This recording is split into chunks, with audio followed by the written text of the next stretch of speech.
Welcome to the Bouquet Toss, the podcast that helps you plan your wedding day your way. We're your hosts, Sari and Jessica, and in each episode, we talk with special guests, including wedding professionals, recent brides, and friends, to discuss what to keep and what to toss from your wedding day plans. This is a Love Stories TV podcast. This episode is brought to you by Generation Tux. Get the perfect suit or tuxedo delivered straight to your door with generationtux.com. And today we're joined by Elizabeth Earnshaw, who is a licensed marriage and family therapist and author and is full of so much amazing advice to help couples survive the stressful time that is wedding planning. So thanks so much for joining us. Thanks for having me. So before we get started, can we ask you a few questions about your wedding? Of course. Awesome. So how long have you been married? I believe we've been married 8 years. 8 years, yeah. Okay. That's really bad that I'm saying I believe. I believe. It might be 9. It might be 9 coming this year. Okay. So if you had to describe your wedding using only emojis, can you choose 5 emojis to describe your wedding? Ooh. I'm going to pick such lame emojis because I only use 3. Do you need to look at your phone? I know. I use 3 emojis, like the tear one. But mine wouldn't be that. Mine would be the happy tear one. Yes. Flowers, because we had lots of flowers. Mm-hmm. And the musical note, because music was a really important part of our wedding. Tell us more about that. So I have a background of living in New Orleans. So we hired a brass band, which was really fun. And we played all New Orleans music. Oh, I love that. I know, it was great. And so they did the wedding music and then also the cocktail. Oh, yeah. So fun. Yeah, it was nice. I love that. And then we had really fun music at the wedding, or at the reception. Was it a live band or a DJ or what did you do? I like DJs. Yeah. You don't want to hear a cover of a song. You want to hear the actual song? It's funny because my husband's actually in a band. And that's what he does. He does wedding music. He does wedding band music. Yes, he does weddings. And I love his band, but I always like DJs. That is hilarious. So how does that play into your relationship? Yeah. Well, I support him, but if it's our wedding, I want some 2000s rap playing. Oh, nice. And Love did he that. put up a fight when it came to that? No. No. No. Okay. Nice. Not at all. He was in Yeah. agreement. It's all about the compromise, right? Probably the Absolutely. expense was why he was in agreement. Yeah. It's a very big price difference. It's a Huge. very big Yeah. price difference. So thinking back to your wedding, I think one of the things we think a lot about when it comes to managing stress in a relationship, especially during the wedding planning process, some of that is related to the division of labor and decisions when it comes to wedding planning. How would you say your process was? Ours was pretty easy. I would say my husband tends to really carry a lot with me, which was kind of nice. And he was really excited about having a wedding. So he had opinions, which I think is sometimes rare. Yeah. But he had thoughts about what he wanted to wear and what he wanted it to look like and what type of food. So in many ways, he was a part of it. I would say that just the natural tendency to be the planner and the one who's looking things up and the one who's getting it all organized, it still fell on me. Yeah, for sure. Yeah. It tends to happen that way. Yeah. doesn't it? It does. Was that something that you kind of needed to work through at any point together? I mean, I imagine it's as a licensed therapist and a counselor, I imagine it's almost hard to not obviously bring all of that in. And I wonder if that's something your husband is are you working right now? Or Yeah, no, he always says it's kind of funny because he's like, are you actually a couples therapist or is this just a pretend way to get me to be a better husband? That's incredible. Because I'll tell him things. I'll be like, you know what, I'm going to write my book X, Y, and Z. And he's like, are you just trying to get me to know that? That could really work in your favor, honestly. It does work in my favor. So I'll say, and this is something that I think a lot of people struggle with, is during that time, I was okay with all of those things because it's early in your relationship and you just want to be loving and you're excited and you're like, I don't mind doing it. This is how I show love. I plan the things, I research, I make the phone calls. But then later in our marriage, that ended up being something that was challenging. Mm-hmm. And that's something that I noticed a lot about couples when they're in the wedding planning process. The minor conflicts and stressors during that process end up being the same things they struggle with later, just at a greater degree. That's interesting because, it makes sense, obviously. Yeah. People have patterns, and unless you address them, that does make sense. But I also think something that I want to maybe dispel, I don't know, maybe we can't, but I think a big factor in couples like getting that overwhelmed during planning is that everything that happens, they're like, well, is this how it's going to be for the rest of my life? And like that, and because everything is so like magnified during the planning, it's like pressure cooker, right? Right, totally. And it's like in some ways I want to be able to tell people like, you know, part of it is just the circumstance. Like it's a big thing, the expense, like, you know, and it's the first group project that you're likely doing together and with your families. And so like some of it is that, but like, I don't know. I mean, you're going to get cold feet probably no matter what. You're going to have those moments. But like, do you think that couples should kind of assess like how that is going in terms of planning to like get an idea of what they're going to need to really work on the back end? Yeah, I think so. So what I think happens is that when you're going through that process, you start to think, okay, I'm having trouble with the in-laws, but that's just right now. I think it becomes more problematic when the other person's saying that to you. So, for example, you're saying to your partner, hey, you know, I brought something up to your mom and I don't like the way that they responded to me. It was really upsetting. And your partner is like, oh, she's just stressed out about the wedding. That's not how she usually is. Or that's not really what she means. Or, hey, I know that you really wanted those flowers, but we had a budget. And then when you like bought them anyway, I feel kind of upset about that. Don't be upset with me this time. This is just the wedding. I don't usually spend money this way. What I will say, and this is scary at first, but I'm going to tell you the helpful tip after, Great. is that is going to keep happening. Right. So somebody that doesn't listen to boundaries in the wedding planning is not going to listen to boundaries during other stressful transition points. You have kids, you buy a house, whatever it is. They went and bought the flowers. They're also going to be the type of partner that says, I know you didn't want me to do it, but I did already get the pre-approval for the house. They push limits. It doesn't mean they're a bad person. It doesn't mean like, oh, red flags, like let me not marry this person. If your spouse is the type of person that defends their family all the time and the whole wedding process, they're like, just let them invite whoever they want. Just let them do this. They're going to do that when you have a kid and you say, I need them to get vaccinated before they can hold the baby. Can't you just let them come over and hold the baby? Right. They don't want to do that. And so these are things that you can open your eyes to, and you can use this really exciting time when you're still in a good place to deal with it instead of waiting until you're resentful down the road. You know, I really love this so much because I think that part of, I mean, and people have all different types of journeys to getting married, right? Some people like are together for, you know, maybe even under a year and then they get married, or some people are together for 10 years. And there's definitely a varying degree of like how much life you've lived together before. But I think no matter what, like you are going to learn so much. Just like being married changes like kind of your dynamic. And you learn so much, even just like in the beginning. I mean, all my experience 2 months in, but like I feel like it really does like change some of the dynamic. And there's a pressure, I think, like societally that you should know that before getting married. That like before you say I do, you should have all of these things ironed out, that like that's how you get to that point. And I feel like it's like, I can't think of a specific example, but I feel like movies kind of like entertain that idea where it's like, you know, you iron out the kinks because it's like yes or no, like are you getting married or not? And in reality, that's not how it is. And so I do think that extra pressure is put on the wedding because it's like this cumulative thing that like we're leading up to, like everything needs to be fine by the time we do this so that like we're smooth sailing.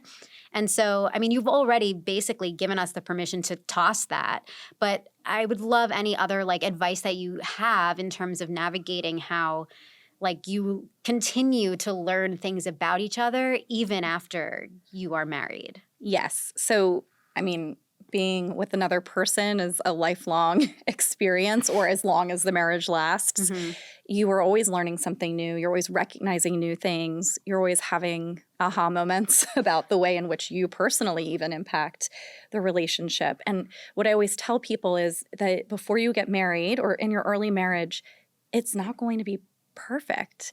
I work with a lot of people in transition points, getting married, having a baby, whatever it is. And they're really worried in those moments. Like you said, cold feet when there's about to be a wedding, when there's a baby. People divorce in the first year after the baby. That is often not because their partner is terrible and maybe it could have worked. Not always. Sometimes there's good reason. But it's usually because you have these moments of high stress, and instead of being able to take a deep breath and say, whew, this is a journey. We're going to figure out how to do this together. I'm going to be curious about you and I'm going to be curious about myself, and we're going to work on this over time. We don't give each other the time.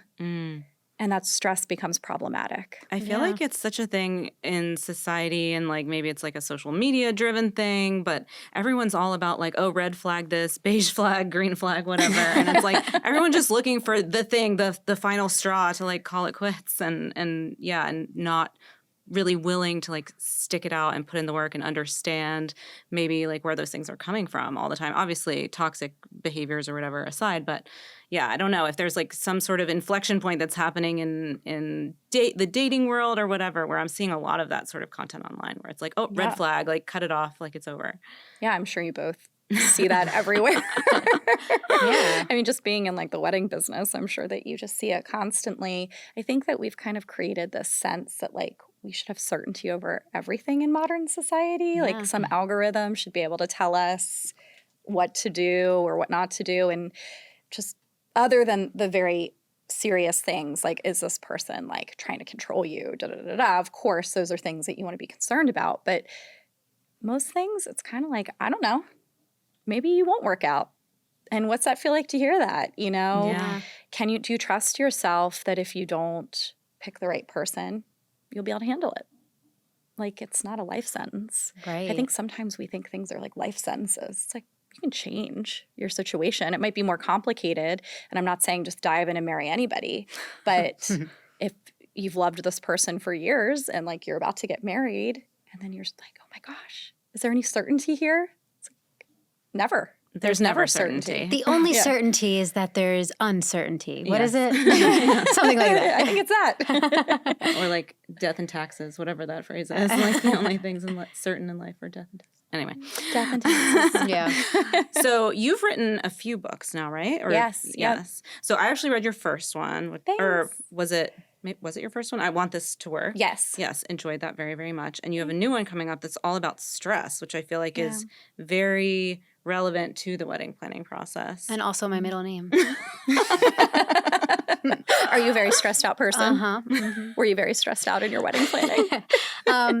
I would say the very beginning, like having to make the biggest choices, like where it will be, when it will be, that I was beyond stressed. Like, not sure I've ever been that stressed, which it sounds sad to think that well, it was also other factors in my life, but I think like the weight of the decision of like where it is and when it is affecting how people can get there and like where they'll stay, and like feeling this pressure of, will it put people out? Like, will they want to be there? Like, that was so stressful for me. I then smooth sailed for months. Like, it was a 9-month like planning process. People would always be like, oh, how's it going? And I'm like, it's great. Like, there's nothing to do. Like, once we had our vendors, I was totally, like, everything was great. And then the month before came, and then I was like, oh, I now have a to-do list of like 75 things, because you can't do them until like the very end. Oh, I remember that right? now. Yeah. So that was the like moment where like all the stress came back, and I was like, can we get this done in time? Like, you know, and then I would say then the final week I was like, all right, I just want it to be here. Like, I'm so ready. Mm-hmm. And then it's over quickly, and that's sad. It is sad. Yeah. It is sad. Yeah, but I will say that like I do think my husband and I felt that even during the planning process, it was like a very formative like time for us. And we were very aware that we wanted to enjoy not just the day, like not just our respective bachelor and bachelorette parties. Like, we wanted, and I think it was because my brother-in-law gave me this advice. He was like, the day is so quick. Revel in everything else leading up to it. And because it is true, like when it's like this time of your life, when people are looking forward to your wedding, there's an extra like special attention to showering you with love, you know? There's like Right. that extra like, oh, it's happening. It's exciting. Like, how are you feeling? And rather than having that cue like stress or something in you because you still like your vendor ghosted and you need somebody else or, you know, something like that, just really feeling the like amazingness of everybody coming and like rallying for you.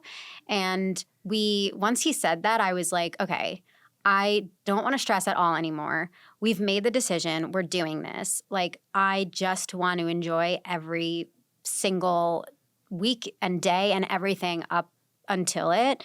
And I do think we experienced, both of us, some post-wedding blues because of that. Oh, yeah. I forgot about all of this. You're reminding me. Yeah. I mean, it was very real. I mean, and it was, you know, we both felt it together, which was also a nice thing to be able to like navigate with each wasn't other. like, what's wrong with you? Like he felt brought it too. up first. Yeah. Aw. He was like, I think I'm just like really feeling like the down, like coming off of that high was, you know, hard. And it was a nice thing to then like navigate together. And I like the fact that we're kind of just like reinforcing, even with this conversation, that like every step that you take is going to be like another set of circumstances. You're going to still learn about each other. You're going to move into like the next phase with each other. And I think that's like the biggest takeaway and like the biggest piece of advice that I would give people while planning is like, explore your partner while you're doing this. Like you're throwing a party at the end of the day. Like it's not, life or death. So being able to just like have fun with it, enjoy it, like, and make it also like, obviously you're going to have disagreements. One side wants this, one side wants that. But like being able to practice being a united front, I think is great. Like, I think that's a great like training ground for how you can do that on the other side. Absolutely. I mean, you're not just planning an event, you're managing a budget together. Yeah. Like if you don't already live together, that might be the first time you're managing any sort of like money together. There's a lot of like stress potentially in there. And all of the familial and societal like expectations and pressures, which we've harped on about it's like so many times, but it's real. It's so much. Planning a wedding can be stressful, but Generation Tux understands. They've designed a suit and tuxedo rental process that you can complete entirely from home. It's easy, affordable, and trusted by wedding couples for over 10 years. Forget about store visits, last-minute pickups, and low-quality, poor-fitting suits. With Generation Tux, you'll choose from over 25 premium suits and tuxedos you can customize with hundreds of accessories and colors. Get free swatches to help with planning, a free home try-on for the groom, and everyone in your wedding party gets free shipping and delivery 14 days before your wedding. Visit GenerationTux.com for the perfect suit or tuxedo delivered straight to your door. So like, what would your best advice be for couples who are like entering this phase of life and, working towards planning a wedding together? Like, are we talking like setting boundaries with family? Like, what are sort of like your go-to pieces of advice to manage stress during wedding planning? Yeah. So before I go into that, just something to keep in mind is that a study was done on early marriage. So wedding through the first few years. And the study showed that when people look at that period of time and they look at their stressors and they feel like they were resilient as a couple, those marriages tend to do really well over time. And so the first thing I want to say is the stressors aren't really what matters. It's how you feel about the stressors. So you have a really hard time with in-laws or money, or if you're like my husband and I and your wedding planner switches 8 different times because people keep quitting. Oh, dear. And then loses all of the information every single time. No. But if you look back and you say, oh my gosh, we laughed at that together, or this is just something we're dealing with. We're dealing with your cousins. I love you. We're going to deal with your cousins forever. It's okay. That early belief we're resilient, we do this well together, ends up being really important later when life continues to get more and more stressful because of the different layers on top. And so the first piece of advice is as you're going through the process, even when you start to get frustrated, try to lean into that stat and remind yourself, let's not turn on each other. Let's think about how this is like a fun thing for the two of us to work through or a resilient thing for us to work through. The second thing, you said boundaries, and you talked about united front. And so what's really important at any point in a relationship, but especially if you're building a marriage, is that you are navigating something called thirds together. And so thirds are any outside thing that takes energy, attention, and that energy could be physical, emotional. And so it might be in-laws, it might be money, it might be your hobbies, it might be work. You want to, in those early stages, look at how you're navigating those thirds. Are you making your relationship your primary focus, not your only, but primary, and you're able to say, I have boundaries with my thirds. So yes, my family wants X, Y, and Z, and me and my partner, we're at the center of this, and so we are what is going to be communicating with that third. Or work wants a lot from me, but I promised my partner I would be at the tasting. I promised my partner I would be home by 6 p.m. so we could look at things together. I'm going to tell my boss, even if it's really hard, that I have to leave on time today. And so this is the early stage of creating that trust. You're safe with me because I know how to navigate thirds. So that's the second thing that's really important. Right? Yeah, I'm like, mic drop. Oh my God, I love that. Yeah. That's exactly what it is. Okay, keep going. I don't have anything to add to that. Keep going. Yes, so thirds, huge. The next thing I think that becomes really important is talking about life philosophies. So something that really stresses couples out is that in the beginning they love each other because they're different. And then when they actually have to make decisions that impact life, they hate each other because they're different. So in the beginning, it's So real. like, oh my gosh, I love this guy. He saves money so well. He's so... And then I'm the opposite of that, and I spend money on everything. And my husband is telling me during the wedding planning process, do we really need like those flowers? Like, I think we could go for the cheaper ones or whatever it is. And then I start thinking, why is he such a penny pincher? You know, what is wrong with him? But I liked it about him at first. When you start feeling blocked by your partner with what you want in life, what can start to happen is a process called dyadic stress. And so you're experiencing, I feel stressed because they're blocking me. And I don't like that. And couples that do really well are able to say, okay, I'm not going to dig my heels in and become myopic. I'm not going to make unilateral decisions. I'm going to recognize we have different life philosophies. And one of the most powerful things you could do for your relationship is when you're in disagreement is to say, I actually want to learn what your philosophy is on this. Why? So getting curious. Yeah. Where did you learn that it's like not worth spending money like this for a singular day? Where'd you learn that? Why does that matter? I always say, ask your partner, if you controlled the world and you had to tell everybody what they should do with this issue, what would you tell them? And so if you controlled the world and you could tell everybody what they should do with their money, what would you say? And your partner might say, well, I would say you can't take it with you. Spend it, have fun, don't be completely crazy, but have fun. And their other partner might say, well, I would say people should save it because you never know what's going to happen. And the world isn't secure like that. You might live 100 years and you don't want to be broke. And then asking them, okay, so where'd you learn that? Because then you can empathize. Because what usually comes out is somewhere in my life, I had an experience that was very important to me that told me that I either wanted to do something the same way as that experience or a different way. And when you can talk about that, you can empathize and you can kind of create something that works for both of you instead of making somebody wrong. That's so interesting.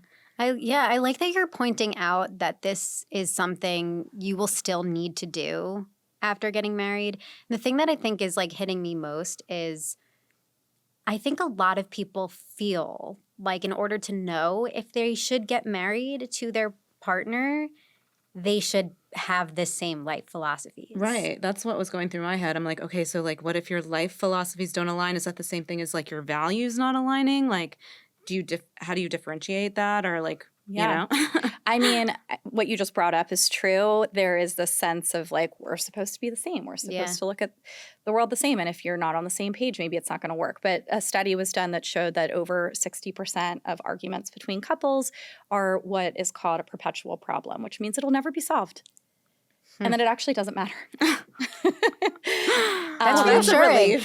You could be married until you're 100 years old with a significant amount of perpetual issues where you differ, and you'll be fine as long as you know how to manage stress and you know how to argue.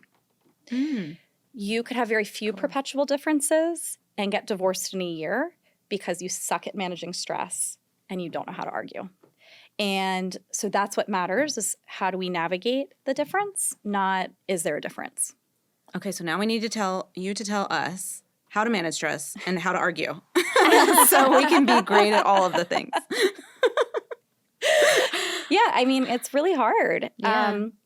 First of all, nobody's really that good at it. So you don't have to feel afraid that if you don't do it completely perfectly, that everything is going to fall apart.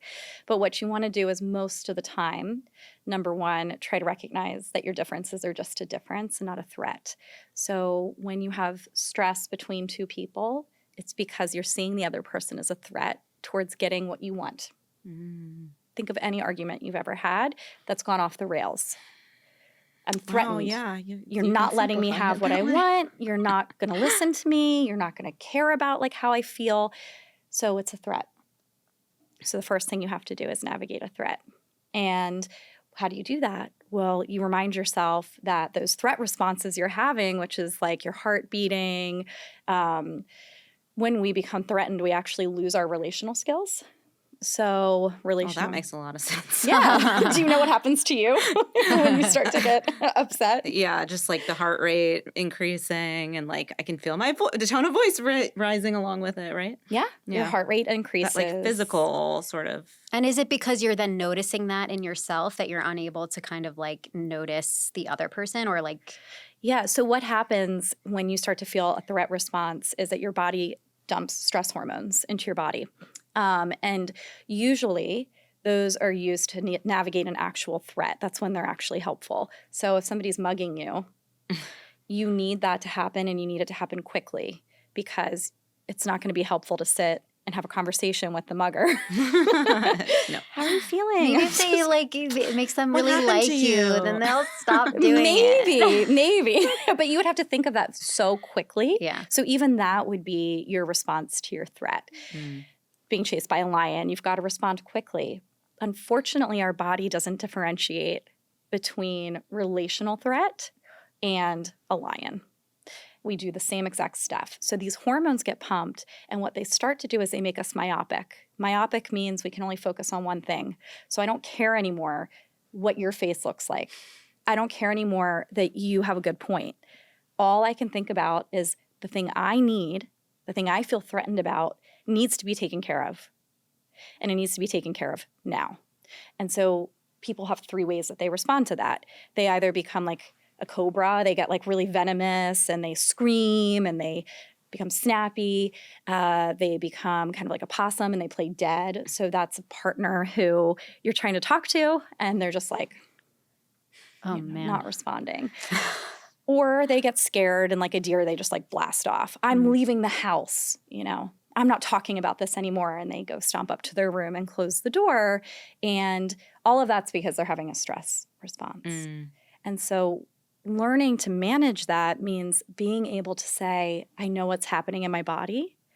So like you said, your heart races. Like, do you know what happens to you when you get stressed? I don't know. I black out. You black out. Yeah. Is this like the fight, flight, fawn, freeze? Yeah. Yeah, so you don't even know what's happening. So the first tip I tell people is think like 5 steps before. What were the signals that you were starting to become distressed in your interaction? Maybe it's when you start to raise your voice. Maybe it's when you get really quiet. You can't think of your words. Maybe it's when you try to ignore the person or you get shaky, whatever it is. That's when you should start self-soothing and you should leave the conversation, end the conversation, because it's physically impossible to have a relational conversation when you're going through that process. You actually can't. So it's not going to go anywhere good. All of this makes so much sense and is also the reason why, like, every human needs therapy. Yes, like 1,000%. Get therapy, everybody. But PSA, how do we get sponsored by therapy? Psychology Today. You definitely could. There's like a million that would sponsor you. Right, truly. I mean, it's just so important. And like, I think the thing that I think I was thinking about while you were saying this is there was a case before that I was saying for like, you're always going to keep learning with your partner. You know, getting married is not like the final stop. It's like really the beginning, right, on the journey.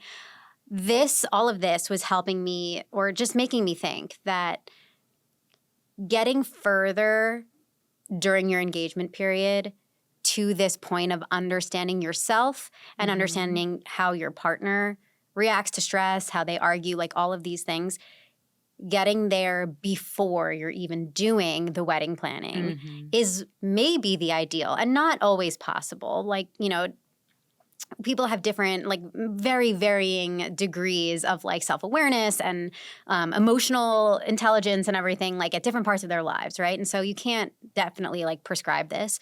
But I do feel like getting to that point, like maybe prioritizing that in order to understand if like you're ready for that next step, you're ready to get engaged, you're ready to plan a wedding and be married, that feels to me like the new thing that I would mark. Like rather than thinking like, do our philosophies align? Like, you know, all of that. Because I think people change, like their philosophies change. That's like we're ever evolving, and that's the best part. New information and you change your opinion, evolve. Right. Yeah. And so not to say that your partner's mode of arguing or like triggers for stress won't change, but practicing that skill of being able to both self-assess that and then also see that in your partner and like value seeing that in your partner and then being able to communicate on it with them. I feel like that's the thing to focus on, to be like, okay, now I think I'm ready to be in this marriage with this person.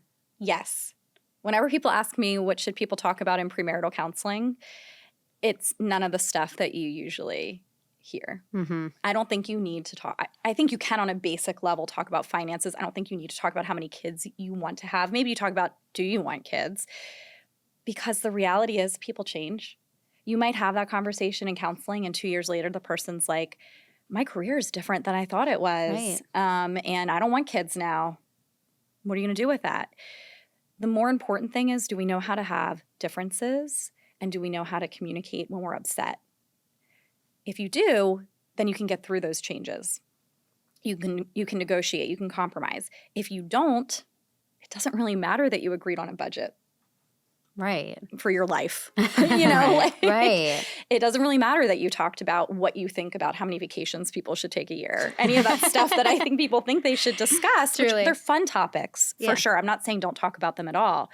But that shouldn't make or break being together. It should make or break when things change, can my partner actually talk to me? When we don't agree, can we talk? When we get really stressed, do we know how to take a break and not make things worse? Those are the things that matter. And they are progressive. They are not going to happen. I mean, my husband and I are still working on these things, right? We have 2 children and a life, and I still sometimes yell. Sure. We're all human. We're all human. But is there a willingness there to learn how to do it better?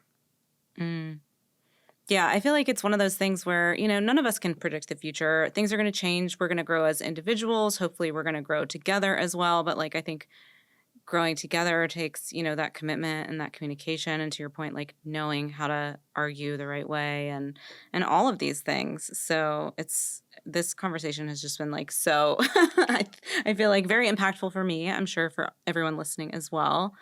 Absolutely. Thank you so much. I mean, all of this was such helpful perspective and something we've been really focused on this season. I feel like, well, all seasons, but this season too is like, you can't like divorce, for lack of a better word, the wedding situation, like the wedding planning, the wedding process from the rest of life and the world. Like you are inherently needing to deal with all of those things, whether whatever's happening like in the media, whatever's happening across the world, like across the country, like all of these things. Like Yeah, everything. Like you can't, and how you're talking to your partner, like everything is touched by the weddings, like in general. And so being able to really like kind of look past just the physical, like, you know, what color am I wearing and what flowers am I getting and, you know, how many bridesmaids do I want?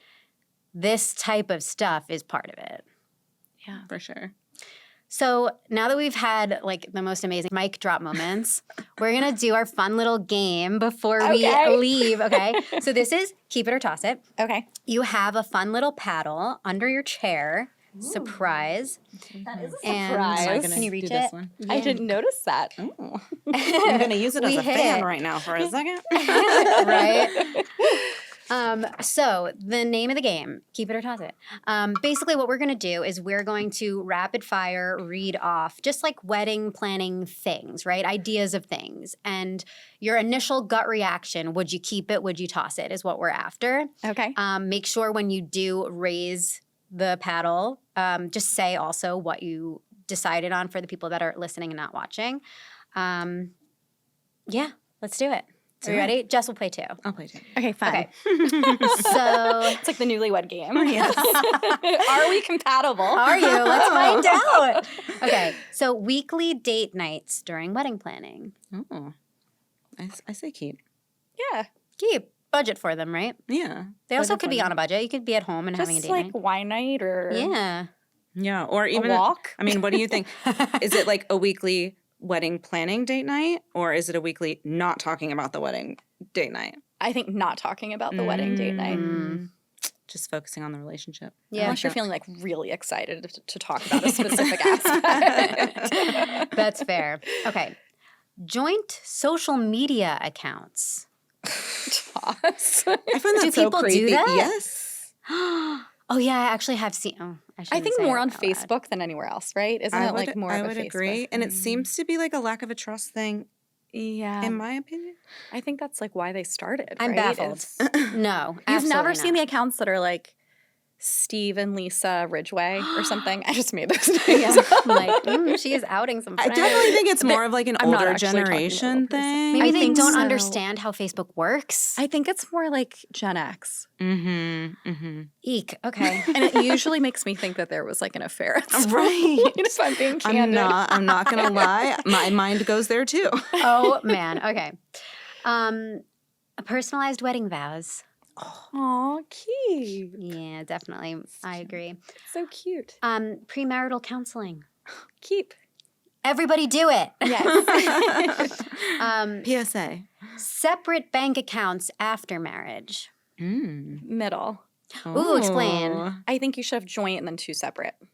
So a hybrid model. Got it. So, like, do you think, like, your paychecks go into your separate ones and then you, like, pick decided amounts to put in your joint? We personally, in my marriage, put everything in the joint. And then separate. And then we separate what makes sense Cool. for the time period in our life, right? Like if we have a ton of expenses, then we might not even separate that much. We actually have fully joint now, like starting this year, because it doesn't matter. We're not very strict with spending. So like if my husband wants to go buy something, he can do it and I can do it too. But I usually tell couples, have some of your own money so you don't need to even argue. If somebody wants to go buy something random, do it. But I do think there should be joint. I don't always think long term it's very good to be like Venmoing each other. Right. Truly. Those couples who you're seeing them Venmo each other like, Or like constantly. toilet paper. You're right. And you're like, is everything okay over there? Not that I stalk people's Venmos or anything. Yeah, Because I have a life. I think sometimes it's like not totally united. Yeah. There's some trust there that's not there yet. And if that's a factor, yes, don't put your money together if there's not trust. You protect yourself. But then you should probably also decide, should we be together? Yeah. Right. So I think- bigger conversation. But Yeah. I'm glad to hear you talk about it so, like, lovingly and empathetically. I mean, obviously, you're you.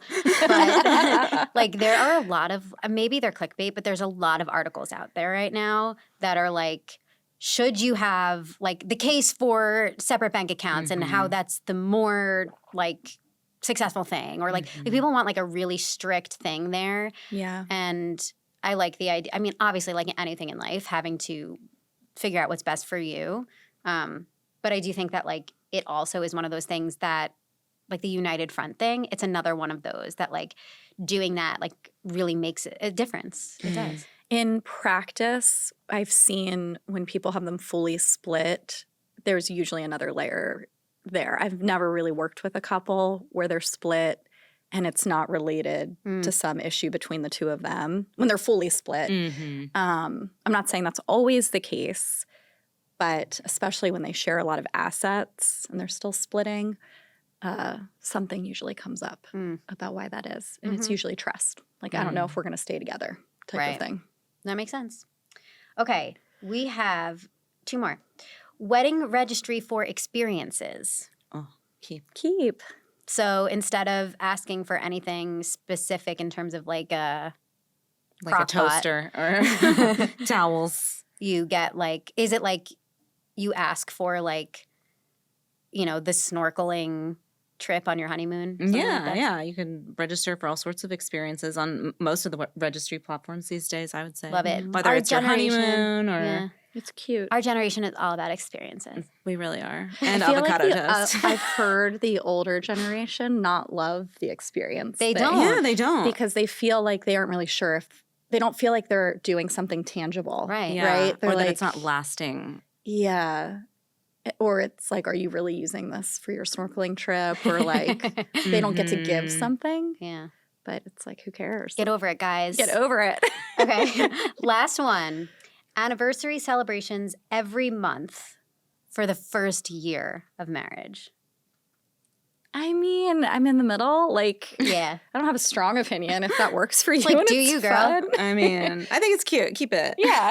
I've seen the thing, it's very popular now that people, once they have their wedding date decided, that leading up to it, like on that date Oh, every that's month, they'll cute. do like a special A pre-versary. thing. Like a pre-versary, yeah.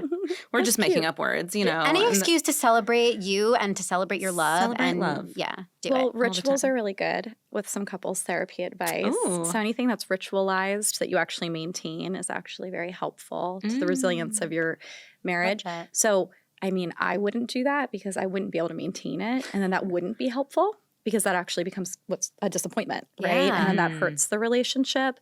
But if somebody can maintain it, then it becomes ritualized and that's pretty powerful.